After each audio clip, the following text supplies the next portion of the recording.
Alright, so real quick, I've got two pieces of information for you. One, I'm a delivery driver. Two, I don't really know how to make an intro for this video.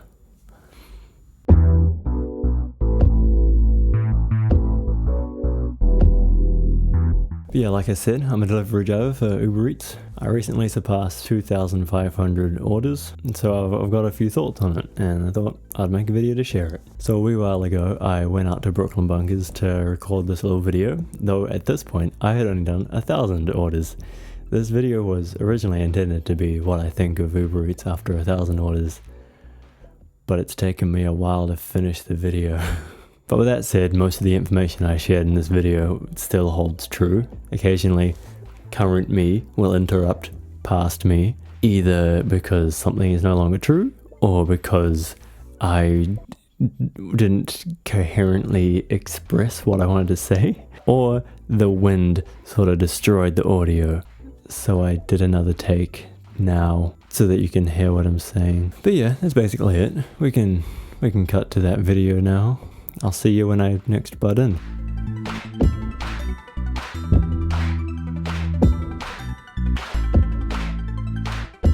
Got my little sit pad. Make it more comfy. So I'm here at Brooklyn Bunkers. Decent little evening. A little bit windy. Sorry, it comes through. You're in luck today. Wind noise ain't gonna be a problem. I'm a sound engineer. I can fix this.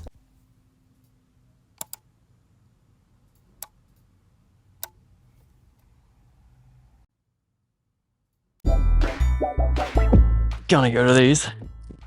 Got my notes here. I have delivered 1,000 meals with Uber Eats. And this is my little review of Uber Eats.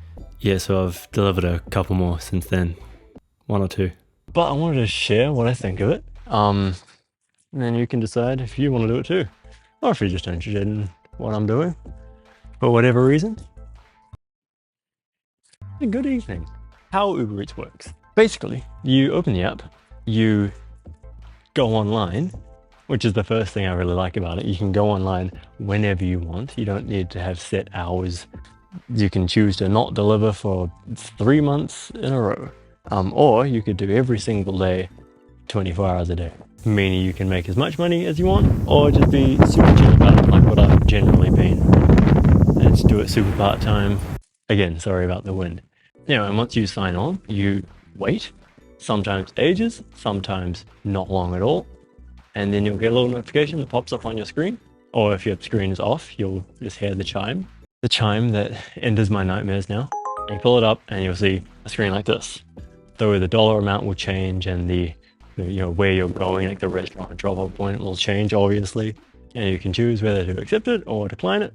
And of course, if you want to make money, you accept it. And then from there, the map will zoom out and show you the restaurant that you're going to. And then if you want, you can go through, look at the customer, look at the customer's order. You can't look at the customer. A little bit of an invasion of privacy. So you can see what they've ordered. Yeah, you pull up to the restaurant and you say, hello, I've got to pick up for this fella. And then they go, and I give it to you. And then you swipe and you're good to go. Though sometimes you'll pick up 2 orders from the same restaurant. So you need to collect both of them and tick them off. And sometimes you'll do a double delivery from 2 different restaurants. So either you'll swipe and go to the next restaurant, or you'll swipe and go to the customer's home address. Yeah, and then from there, there's different delivery instructions. So sometimes they'll ask you to ring them so that they can come down and collect it. Sometimes they'll meet you at the door. It's different for every delivery, but you'll drop it off.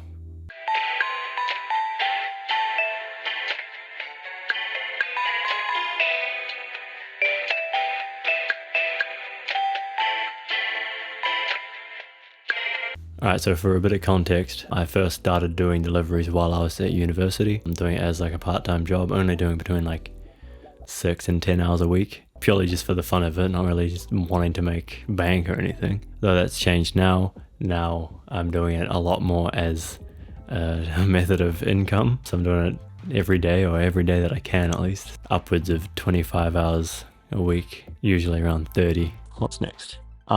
Working Uber Eats delivery is all about how many deliveries you do. It's not about the hours worked. It's not about the days you work, how many days in a row you work. It's about just how many straight deliveries can you do, and each delivery will get you paid. So it's best to do it during dinner time or lunchtime. Dinner time is crazy busy, and lunchtime less so, still pretty busy. Outside of those hours, so between like 12 and 1 and 6 and 8, I like the peak super busy. So that's when I generally do it. Yeah, so it's all about maximizing those popular times. My first little tip is be on 2 degrees. Though I haven't been on other mobile providers, but 2 degrees has this thing called data clock, where it's an hour free data per day if you're on like the $20 a month or up plans.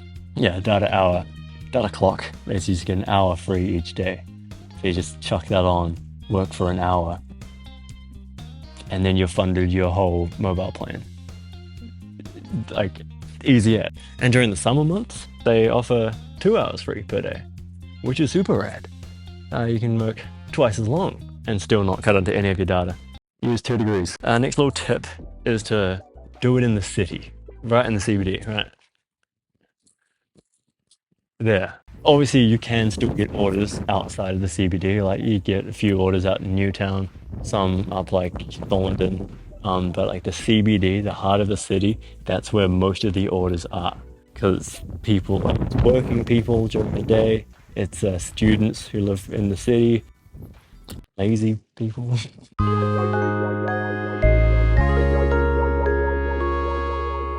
Well, the cities where it's most busy, that's where all the restaurants are. That's where you're going to be picking up all the orders, even if you have to deliver out Newtown, Berhampore, Thorndon,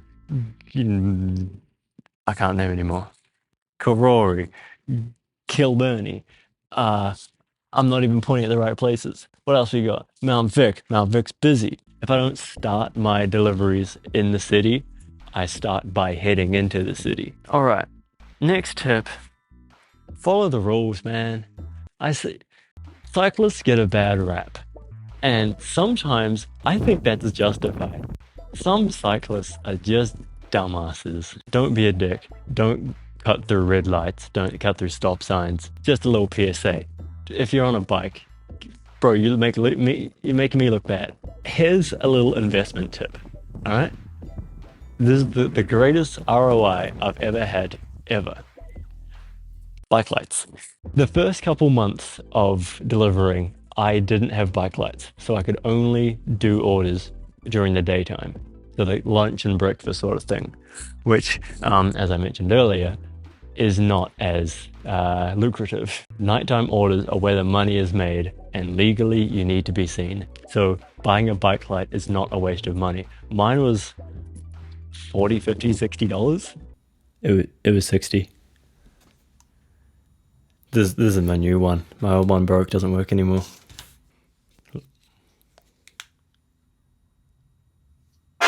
Sounds quite expensive, just a little torch. But I made that back within a day or two, a few hours. That light has made me such a good return. That's where you make your money, invest in bike lights. Even if it costs you a bit, buy a bike light, because it's gonna make you so much more in the long run. Now it's time for some fun facts in the form of questions.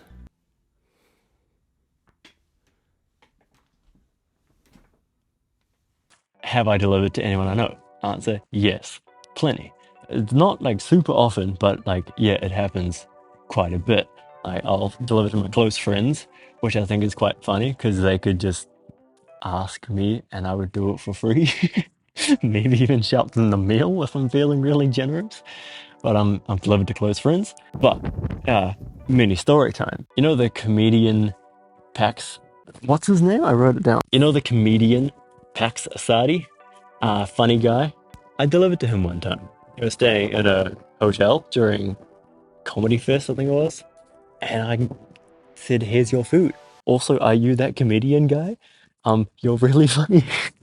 I was pretty awkward about it. But yeah, you'll You'll deliver to people you know, and you might even meet some cool people. Next question. Do I ever get free food? One time I've gotten free food. Ladies and gentlemen, times have changed. It's like 4 now. But no, you don't get a lot of free food. If a customer ever cancels on you when you've already picked up the food, I believe it's in the policies that that food is now yours.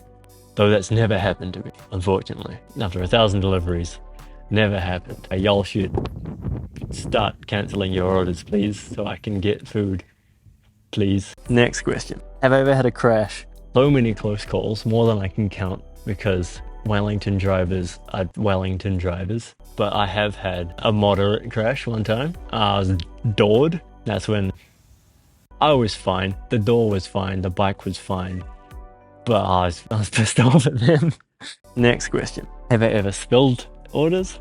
Yeah, I have. Food is generally fine. It's just the drinks you gotta worry about. The big smoothies, iced coffees, regular coffees. They can be dangerous sometimes if they're not packed properly. McDonald's, they pack their drinks like superstars. Nothing can ever spill, bro. You could be in an earthquake. You could fall off a cliff and it won't spill, not a drop. But then there's places, what's it called? Best Ugly Bagels. I hate you. I hate you. Pack your drinks better. They would just give you a coffee, like, yo, here's a coffee. I was one step away from just putting it in a regular mug. Here you go. Go hard. Fucking do your best. Yeah, one time that resulted in a customer named Jeremy having a really soggy bagel. Probably wasn't his best breakfast he's had. I still feel bad. I'm sorry, Jeremy, if you're watching this. Sorry about your soggy bagel. I would say it's not my fault, it kind of is, but also Best Ugly Bagels, can you pack your things better? Jeremy, if you're watching this, I want you to know, oops. But no, generally, if the restaurant packs the order well, there's no risk of spilling. Next question, is it hard work? On a push bike, yes. As you can probably tell from this view, there's a lot of hills in this city. A lot of hills. I've been up Mount Vic, Berrenport, Thorndon, halfway up to Yahumarangi. There's a lot of hills involved, and on a push bike, it's absolutely brutal. But often, it's not hard work. You'll find orders like 100 meters down the road, down a hill. The easiest order I've ever had to do was literally across the road. I'll see if I can find the exact payment I got from it, but I got that literally for crossing the road from here to here. Ballin'. I've gone up Mount Vic for less. Sometimes it's super hard work, sometimes it's this easy. It balances out to fair pay for fair work, I think. Have I ever stolen a chip or two? No. I haven't.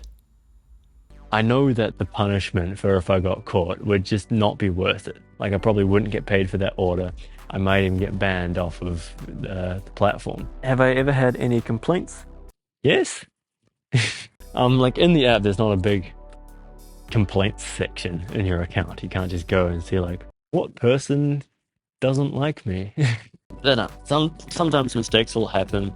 Sometimes you feel bad about that. Real quick, I'm just gonna check. It's still recording. Okay, we are still recording. I want a drink.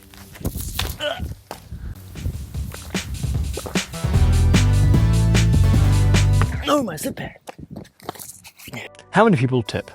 Alright, so there's 2 types of tips. There's in-app tips and cash tips.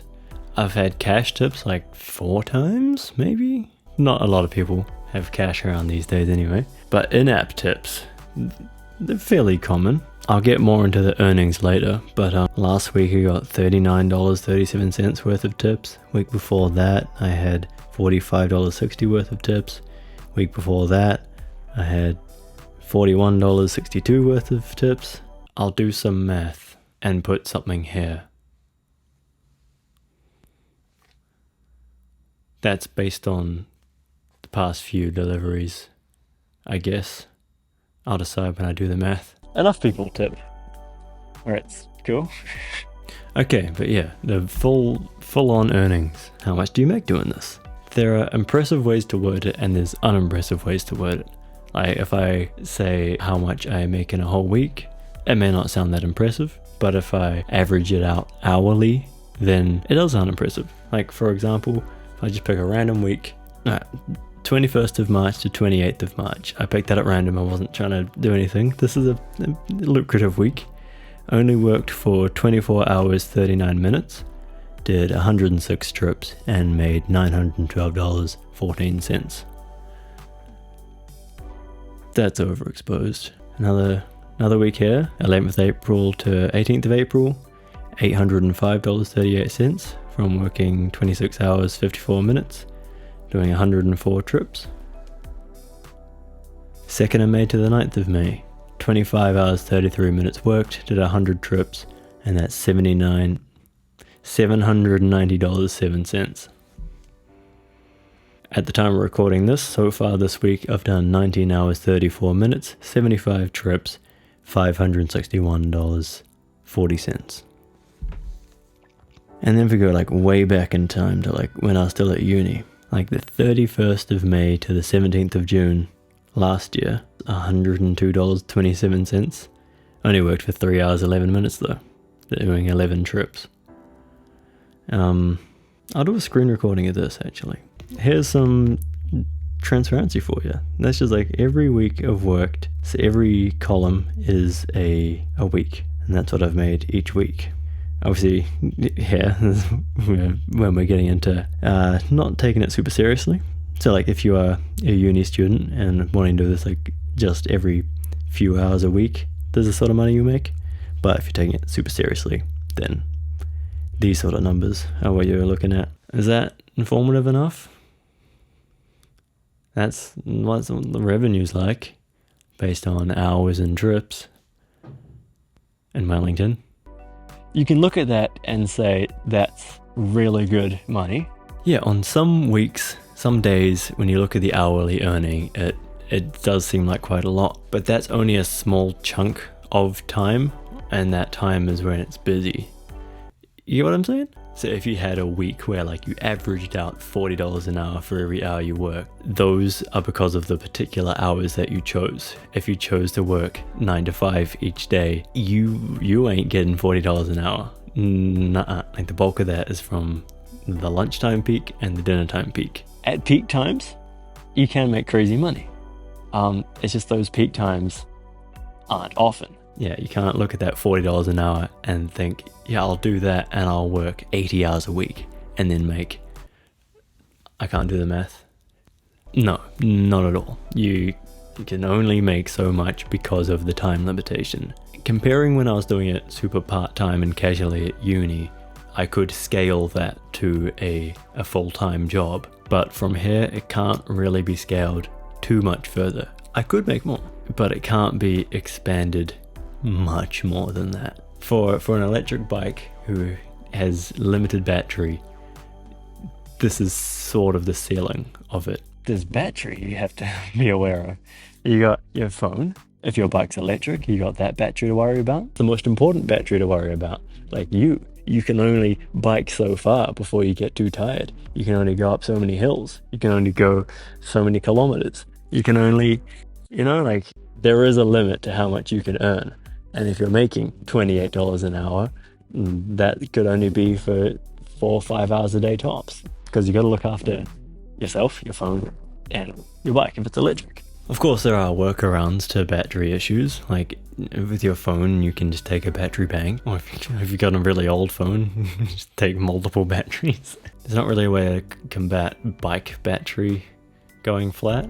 You could make it last longer by putting it in a lower assist mode. But then your human battery will die first. And that can't really be combated either. Sure, you can eat more food, chug some V's or something.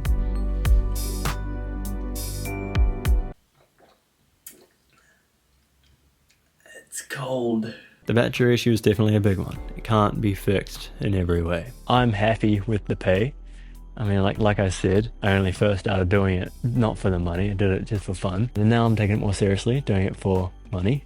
In the hours where it's busy, which is the hours that I work, you make a lot of money. But then that balances itself out to when it's not busy and you don't make a lot of money. I've had hours where I've made like $5 in an hour, and that's awful. Yeah, there's a lot of pay variation you gotta be ready for. You can have days where it's super low and have days where it's super high. On the day that food delivery became available again after we finished lockdown, one of the lockdowns, I made $50 an hour on average, compared to some days where it's less than minimum.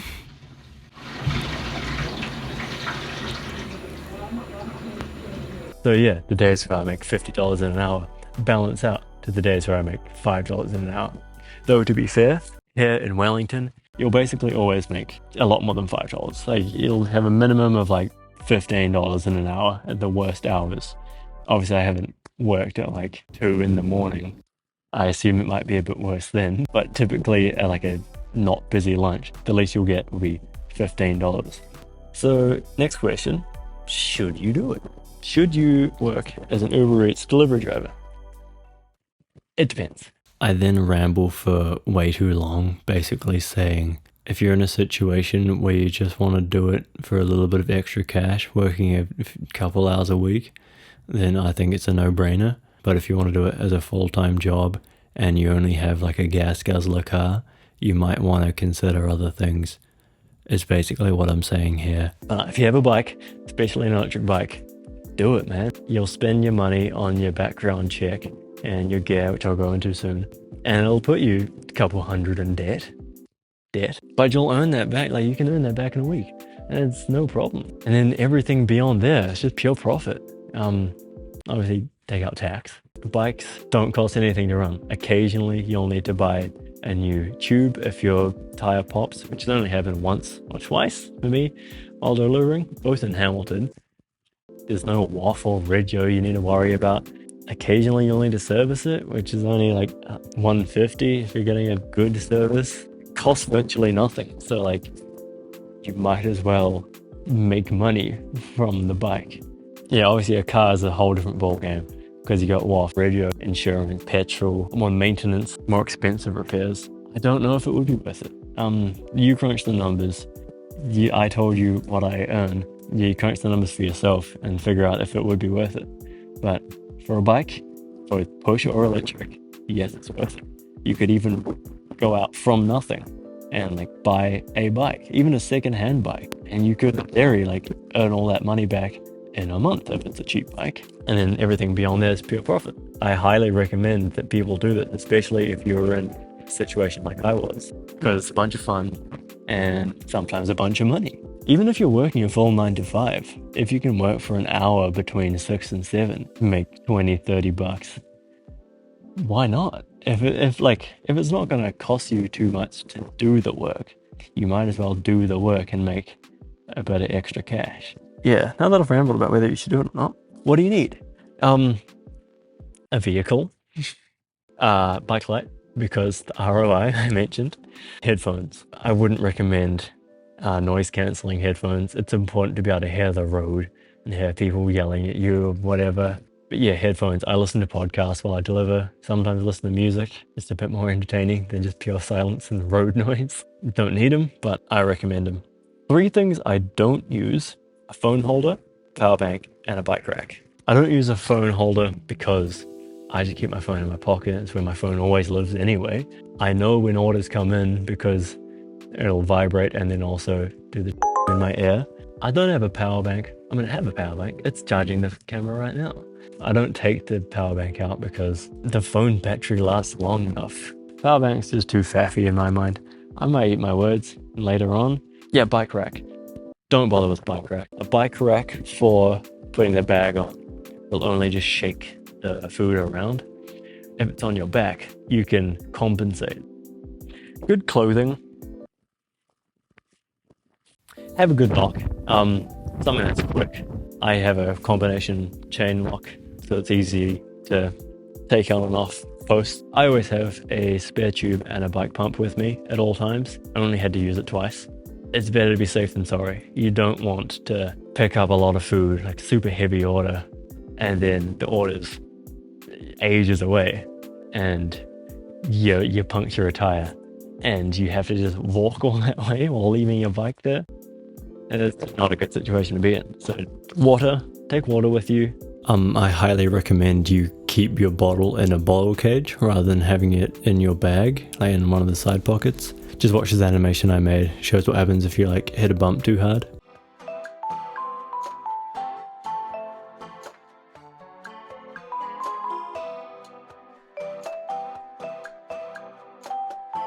And a backpack. You need the big backpack. These will run you like 60 bucks. It's pretty spenny. Yeah, most importantly, the final thing on my list of things you need if you want to do it is to be kind. There's a few drivers who are just super rude, I find. They'll roll up to the restaurant and be like, "Hello, Uber." Like, they'll just barge in line. Like, just wait your turn. Be kind to the restaurant staff. That wraps up this video. Hope you learned a bit. I should have thought of a better ending, honestly. Right off into the sunset. So we're at the end of the video now. It's done. It's finished. This is the ending. It wasn't the most in-depth thing, but it was never intended to be. Just a little bit of insight, and this is what came to mind when I wanted to make a video on it. I may or may not make more videos like this in the future, whether that's talking about like every single nuance of the platform, or like the best tips to make the most money, or like a definitive list of reasons why or why not you should work with Uber Eats to do deliveries. Let me know if you want to see something like that. Sometime in the near future, I want to get a nice new GoPro and make videos like while I'm out on the road, just showing you what I get up to in my adventures. Something dumb like that. I don't know. I might not do it, but I might. We'll see. Stay tuned. Yeah, the closing thoughts. Will I continue to do delivery? I reckon so. Yeah, at least for the time being, I plan on doing it like fairly often, but even in the far future, if I become a hedge fund manager for Deutsche, I may still deliver every now and then in the background. Delivering's good fun. I've even signed up for DoorDash and Deliveries. Peep the swag. It's very swaggy swag. Not that it's a competition between the three companies, but Uber doesn't give you any swag to wear. But if you're looking to become a delivery dude, let me know. Well, now I don't know how to end the video. How to end a YouTube video.